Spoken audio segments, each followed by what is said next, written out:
Salut, c'est Florian, bienvenue dans cette nouvelle vidéo. Dans cette vidéo, je vais te parler du meilleur PEA disponible sur le marché en 2022-2023. En tout cas, c'est actuellement le plus intéressant. Ça l'est depuis que j'investis sur PEA. Il y a un très sérieux concurrent au PEA que je vais te présenter, mais pour moi, ça reste le plus intéressant pour plusieurs raisons que je vais t'énoncer dans cette vidéo. Tout d'abord, le PEA, tu l'as deviné à la miniature, c'est tout simplement le PEA de chez Boursorama. Alors déjà, premièrement, Boursorama, d'après moi, c'est la meilleure banque en ligne. Donc tu devrais déjà être chez Boursorama rien que pour avoir ton compte courant, ton livret A et tes autres comptes d'épargne et d'investissement. Mais si jamais tu n'y es pas encore, eh bien, je vais te donner une nouvelle raison d'y aller chez Boursorama.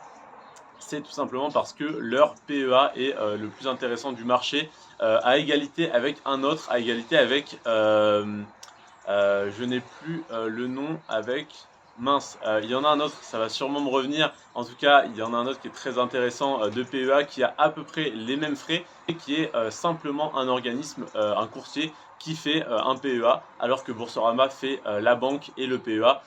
Boursorama fait également le compte titre, mais le compte titre n'est pas intéressant chez eux. Malheureusement, les frais sont un peu trop élevés par rapport à la concurrence, parce que je t'ai présenté dans la vidéo d'hier un compte titre avec 0 frais de passage d'ordre. Donc Boursorama n'ont pas su faire mieux que ça, donc forcément et ils ne sont pas les plus intéressants sur le compte titre, mais sur le PEA c'est le cas. Alors on va rentrer un peu dans le vif du sujet. Donc est-ce que le premier critère, c'est est-ce que Boursorama c'est sûr, est-ce que ton argent est en sécurité?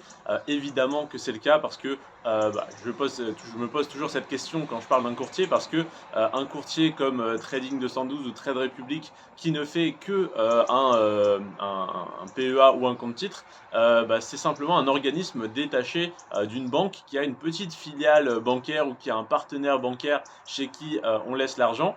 Et des fois c'est totalement sécurisé, des fois c'est un petit peu flou, c'est un petit peu hasardeux. Donc il faut toujours se poser cette question. Pour Boursorama, on n'a absolument aucune question à se poser à ce niveau-là. Enfin, on peut se la poser, mais tout va bien. Pourquoi? Tout simplement parce que Boursorama, c'est déjà une banque, c'est déjà Boursorama Banque. Et si tu te dis oui, mais ça ne reste qu'une banque en ligne, il n'y a rien de concret, eh bien c'est que tu ne sais pas encore que Boursorama est une filiale de la Société Générale. C'est tout simplement la branche banque en ligne de la Société Générale. Donc avant, j'étais à la Société Générale, j'avais mon compte courant, mon livret A, et c'était à peu près tout à l'époque quand j'avais 18 ans. Et maintenant, je suis passé chez Boursorama il y a maintenant un peu plus de 2 ans. Et j'en suis pleinement satisfait, déjà parce qu'il n'y a aucun frais de tenue de compte, mais surtout parce qu'il propose le PEA, le compte titre, des comptes d'épargne financière pilotée que je ne recommanderais pas forcément, mais pour les débutants ça peut être pas mal. Livret A, livret de développement durable et solidaire. Il n'y a simplement pas le livret d'épargne populaire. Donc voilà, bon, ça te permet, il me semble, de mettre 4000 et quelques euros avec un assez bon rendement, mais ça reste un livret A boosté, ça ne vaudra jamais l'investissement sur le PEA ou sur le compte titre dans des actions, dans de réelles entreprises.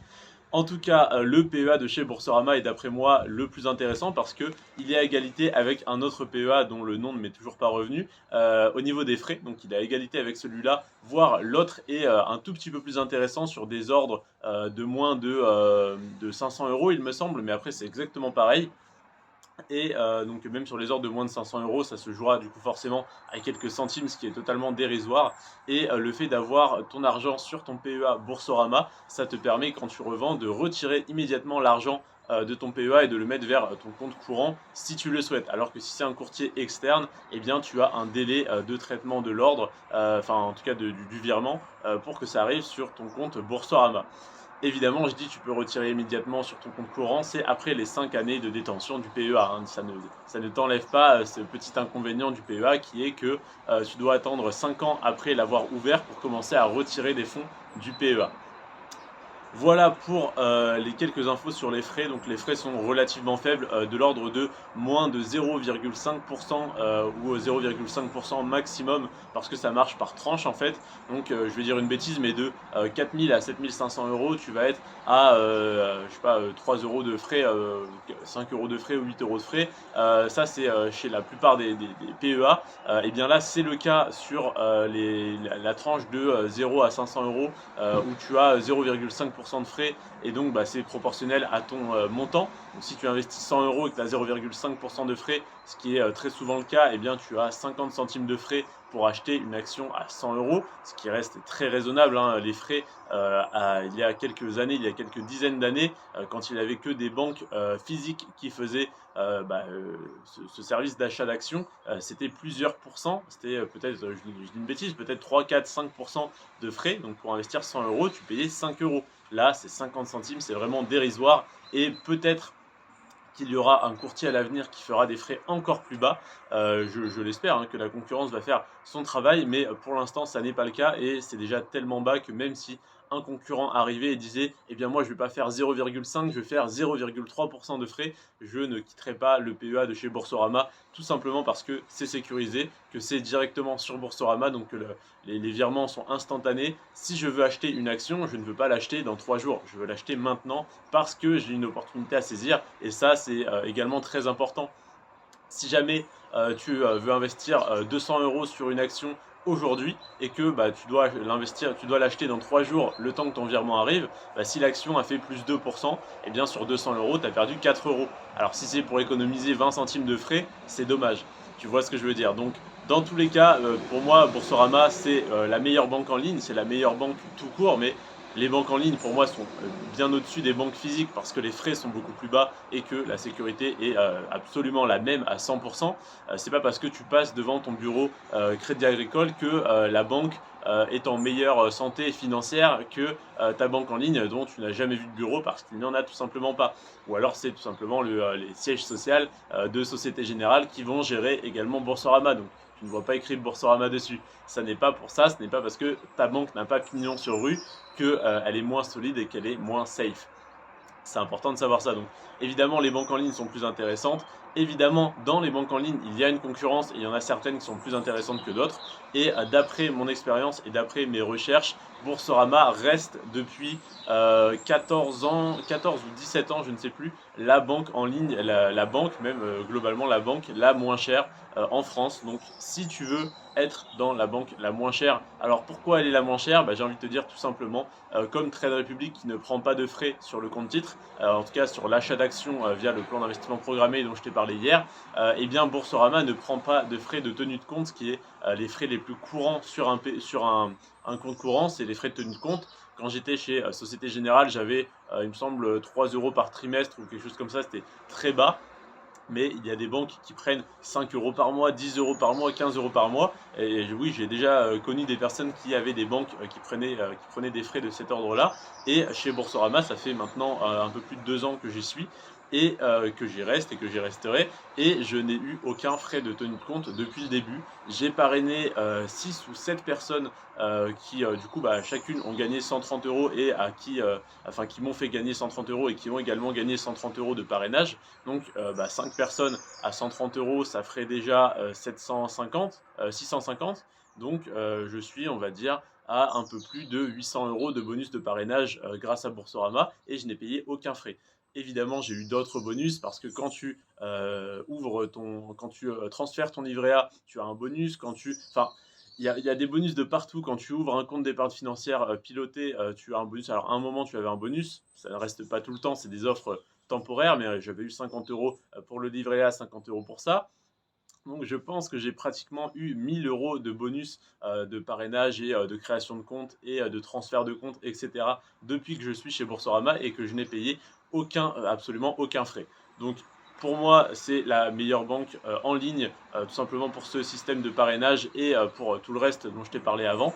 Donc il y aurait des banques qui auraient un avantage par rapport à celle-là. Boursorama aurait quand même 5 avantages par rapport à d'autres, mais je n'ai trouvé aucune banque qui a un avantage, que ce soit sur les frais, que ce soit sur la sécurité, que ce soit sur les bonus de parrainage, sur les bonus de transfert de compte, etc., etc. Sur la liquidité également, sur la rapidité des virements. Tous les virements sont instantanés. Si tu envoies de l'argent, je ne sais pas, à quelqu'un qui est à 800 km de toi, mais qui est chez Boursorama, eh bien tu fais le virement, immédiatement il le reçoit. C'est tout simplement dans la seconde, ils disent dans les 3 secondes, mais tu cliques sur envoyer, le temps que la connexion internet passe, la personne a reçu son argent et ça c'est vraiment très pratique. Je sais pas, si tu es dans un magasin, ta carte est bloquée, ta copine t'envoie 20 € ou t'envoie 20 € à ta copine et hop, il y en a un des deux qui paye, c'est très pratique. Donc voilà, pour moi c'est déjà le meilleur PEA, mais c'est également la meilleure banque en ligne. Donc tu as toutes les raisons déjà de passer chez Boursorama pour ta banque principale. Alors peut-être, je sais, certains restent avec une banque physique pour avoir plus facilement des crédits immobiliers. C'est une bonne idée, c'est une idée en tout cas intéressante dans certains cas, mais je pense que dans la plupart des cas, 90% des gens, c'est intéressant d'être dans une banque en ligne, même si tu as ta banque physique à côté. Personnellement, le jour où j'aurai besoin d'un crédit immobilier, j'irai voir une banque et j'aurai entre guillemets le pouvoir de dire je suis actuellement dans une banque en ligne, je ne suis ni à la Société Générale, ni au Crédit Agricole, ni chez BNP Paribas ou autre, mais je suis prêt à ouvrir un compte dans une banque physique, donc chez vous en l'occurrence si vous m'octroyez le prêt. Et donc là, le banquier à qui tu vas t'adresser et à qui tu vas proposer d'ouvrir un compte chez lui, d'ouvrir pourquoi pas un livret d'épargne, pourquoi pas d'ouvrir une assurance vie, eh bien il va se dire tiens, s'il ouvre un compte courant j'ai 50 € de commission, s'il ouvre une assurance vie j'ai 100 € de commission, s'il fait un dépôt de plus de 3000 € j'ai 200 € de commission, parce que c'est comme ça que ça fonctionne. C'est évidemment pas avec ces montants-là, c'est des montants que j'ai dit au hasard, les 100 et 200 €, mais ça fonctionne comme ça, et plus tu ouvres de compte dans une banque physique, lorsque tu y arrives, sur les conseils de ton banquier, plus il prend de commission, donc plus il sera enclin à t'octroyer ton prêt immobilier. Donc le jour où j'ai besoin d'un prêt immobilier, je vais voir une banque physique, je mets 5000 € de côté sur un compte et je lui dis c'est 5000 €, t'en fais ce que tu veux, tu me les mets sur une assurance vie, un livret quelconque d'épargne, et j'ouvre un compte courant pour gérer mon bien immobilier. Et donc je le regarde droit dans les yeux, je lui dis tu vas prendre 300 € de bonus si tu me fais ouvrir tous ces comptes-là et que je dépose ces 5000 € dessus. Tu vas gagner un nouveau client, donc dans ta base de clients, voilà, ça va être mieux, etc. Pour ton supérieur, ça va être une super affaire, il va te féliciter, et moi j'aurai mon prêt immobilier, tout le monde est content. Alors que si j'étais déjà, admettons, chez BNP Paribas avec une assurance vie, nanana, nanana, eh bien, qu'est-ce que j'ai à mettre sur la table? Oui, bah, si vous me l'octroyez, je reste client chez vous.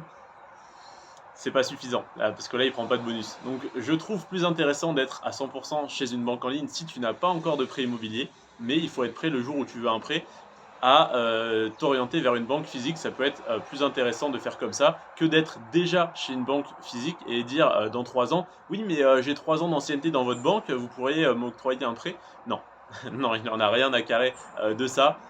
Si ça fait 30 ans que tu es dans la même banque et que tu n'as pas la situation parfaite, ça ne changera rien. Le fait que ça fasse 30 ans que tu sois un fidèle client qui paye ses 3 € de cotisation trimestrielle.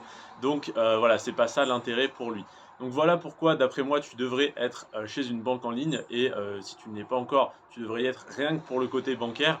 Et maintenant, bah, si tu veux ouvrir ton PEA, je te recommande vivement d'être dans une banque en ligne et chez Boursorama, parce que bah, c'est là qu'il est le plus intéressant pour la sécurité, pour les frais, pour la rapidité des transactions et pour plein d'autres choses. Également, si tu veux investir sur ton PEA, tu vas devoir analyser un minimum des actions, ou en tout cas connaître les graphiques. Et les graphiques, peu importe si tu investis sur Boursorama, sur n'importe quel autre courtier, je n'ai toujours pas retrouvé le nom de l'autre d'ailleurs, eh bien tu vas dans tous les cas devoir passer par Boursorama pour avoir les informations, pour regarder les graphiques, parce que les meilleures infos boursières sont sur Boursorama, parce que Boursorama c'est une banque en ligne spécialisée dans la bourse, tu l'as bien compris avec leur nom.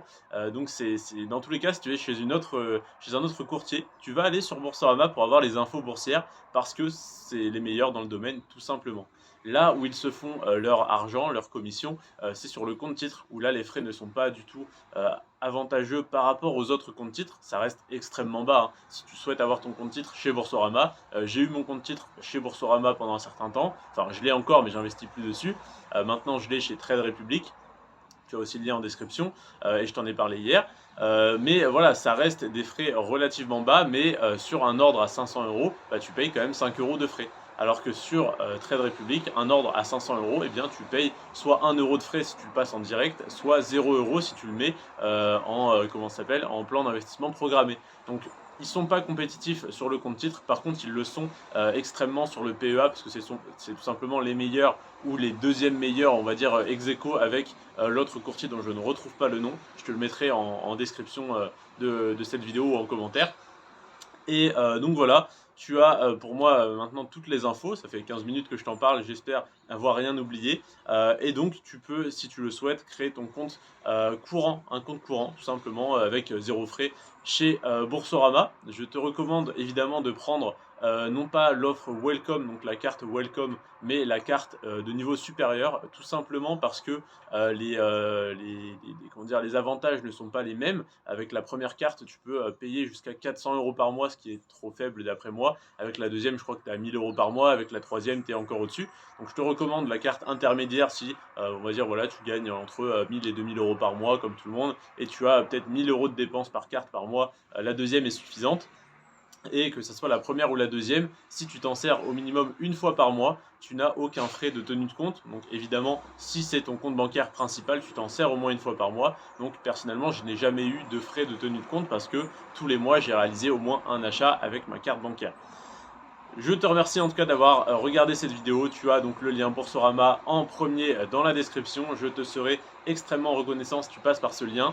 Il faut savoir que le bonus de parrainage va de 80 à 150 €, donc même des fois de 50 à 150 €. Donc des fois c'est 50 €, c'est extrêmement bas, c'est très rare qu'ils fassent ça et ça fait longtemps qu'ils ne l'ont pas fait d'ailleurs.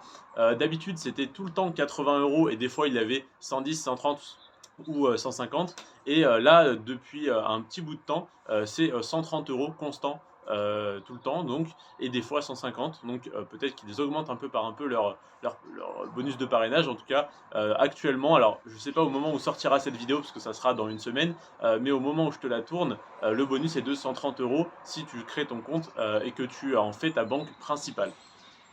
Voilà, je te remercie en tout cas d'avoir regardé cette vidéo jusqu'à la fin. C'était Florian, sur ce, prends soin de toi et de tes finances. Ciao.